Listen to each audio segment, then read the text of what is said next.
ప్రియమైన వాళ్ళారా, ప్రభువైన యేసుక్రీస్తు నామములో ఈ ఉదయకాల సమయాన మీ అందరికీ నా హృదయపూర్వక వందనాలు తెలుపుకుంటున్నాను. ఈరోజంతా కూడా మీరు చేయబో అన్ని విషయాల్లో దేవుని హస్తము మీకు తోడయుండి మీకు జయాన్ని కలుగజేయును గాక. కీర్తన గ్రంథము 6వ కీర్తన 8వ వచనం సెలవిస్తుందండి. 8వ వచనం ఇలా సెలవిస్తుంది, యెహోవా నా రోదన ధ్వని వినియున్నాడు. యెహోవా నా రోదన ధ్వని వినియున్నాడు అనేటువంటి మాటను ఇక్కడ చదువుతున్నాను. ప్రియమైన దేవుని బిడ్డలారా, ఈ యొక్క ఉదయకాల సమయాన యెహోవా నిన్ను చూసి అంటున్నాడు, నా కుమారుడా, నా కుమార్తె, నేను నీ రోదన ధ్వనిని నేను విని ఉన్నాను. అంటే ఏంటి అర్థమండి? మనకు అంటే శోధనలు వేదనలు వచ్చి మనం గట్టిగా ఏడుస్తాం కదండి, ఎలుగెత్తి ఏడుస్తాం కదా. ఆ ఏడుపు యొక్క ధ్వనిని యెహోవా విని ఉన్నాడని చెప్పి ఈ యొక్క వచనం ద్వారా ఈ యొక్క ఉదయకాల సమయాన్ని మీతో మాట్లాడుతున్నాను. ఇదే ప్రియమైన దేవుని బిడ్డలారా, మనుషులు కొన్నిసార్లు మనం ఏడుస్తున్నప్పుడు చాలామంది మనం చూసి ఏంటి ఈయన ఏడుస్తున్నాడేమో, ఈమె ఏడుస్తుందేమో అని చెప్పి అలానే వెళ్ళిపోతారండి. కొంతమంది మనుషులు మాత్రము 100లో ఒక 2-3 మాత్రం ఏం చేస్తారంటే పిల్లరా దగ్గరకు వచ్చి, అమ్మ ఎందుకు ఏడుస్తున్నావు, అయ్యా ఎందుకు ఏడుస్తున్నావు అని చెప్పి అడుగుతారండి. కానీ వారు మన సమస్యలను మార్చలేరు, తీర్చలేరు. మనుషులు కేవలం అది మాత్రమే చేయగలరు. కానీ నిన్ను నన్ను సృష్టించినటువంటి దేవుడు బిడ్డ ఆయన అంటున్నాడు, నేను నీ ధ్వని విని ఉన్నాను, నీ యొక్క రోదన ధ్వనిని నేను విని ఉన్నాను అంటున్నాడు. నీ యొక్క ఏడుపును యొక్క శబ్దాన్ని, ధ్వనిని నేను విని ఉన్నానని చెప్పి అంటున్నాడు. ప్రియులారా, కీర్తనకారుడు అనేది ఏంటి? నా ధ్వనిని, నా ఏడుపు రోదన ధ్వనిని విని ఉన్నది మనుష్యులు కాదు, సమస్యలు తీర్చలేని మనుష్యులు కాదు, సమస్యలను మార్చగలిగినటువంటి నా దేవుడు నా యొక్క రోదన ధ్వనిని, ఏడుపును ఆయన విని ఉన్నాడు అంటున్నాడు.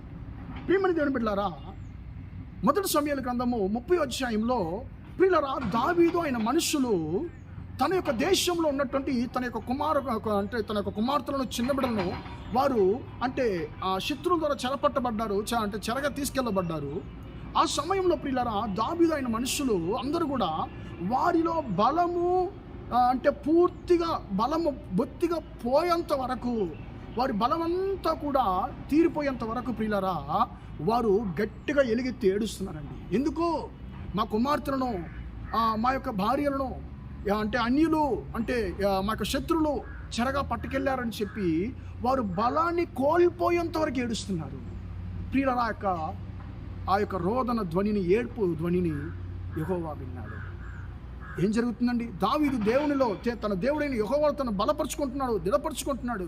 దేవుని దగ్గర అడుగుతున్నాడు, అయ్యా నేను మళ్ళీ ఆ యొక్క శత్రు దండును నేను వెంబడించొచ్చా, నువ్వు దాన్ని నా చేతికి అప్పగిస్తావా అని యెహోవాను అడిగినప్పుడు ఆయన అంటున్నాడు, నువ్వు వెంబడించు, నువ్వు కోల్పోయిన అన్నిటిని మళ్ళీ నేను నీకు తిరిగి ఇస్తానని చెప్పన్నాడు. ప్రియులారా, అలాగనే ఆయన శత్రువు యొక్క దండును వెంబడించాడు, సైన్యాన్ని వెంబడించాడు, ఆ సైన్యాన్ని ఓడించాడు.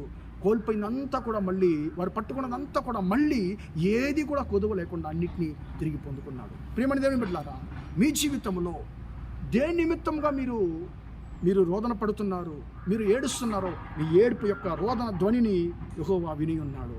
ఆయన మీ సమస్యలను మార్చడానికి ఆయన సమర్థుడుగా ఉన్నాడు.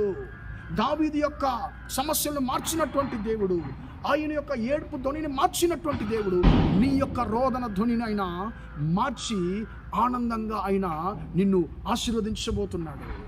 కాబట్టి మనము మన యొక్క రోదనలు ఏంటో మనం దేవుని దగ్గర చెప్పుకుందాం. ఆయన మార్చేటువంటి దేవుడు. ప్రార్థన చేద్దామా? ప్రేమగల మా తండ్రి, దయగల దేవా, ఇంతవరకు ఈ మాటలు విన్న మీ బిడ్డలు మీరు దీవించండి, ఆశీర్వదించండి అయ్యా.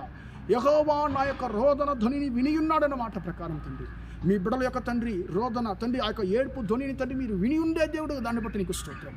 మీ బిడ్డలు తండ్రి ఎందు నిమిత్తంగా తండ్రి కన్నీరు కారుస్తున్నారో తండ్రి, ఎందు నిమిత్తంగా తండ్రి మీ బిడ్డలు బాధపడుతున్నారో తండ్రి, ఆ బాధలంతా యేసయ్య నామములో మారిపోవునుగాక. మీ బిడ్డలు కోల్పోయిన ప్రతి ఒక్కరి దానిని మీ బిడ్డలు పొందుకుందరుగాక అని ప్రార్థిస్తున్నాను. ఈరోజంతా కూడా మీ బిడ్డలు చేసే అన్ని విషయాల్లో మీ హస్తము తోడుని వారిని ఆశీర్వదించమని యేసు నామములో ప్రార్థించి అడిగి వేడుకొంచున్నాను తండ్రి. ఆమేన్, ఆమేన్. ప్రియమైన వారులారా, దేవుడిని దీవించి ఆశీర్వదించును గాక. Praise the lord.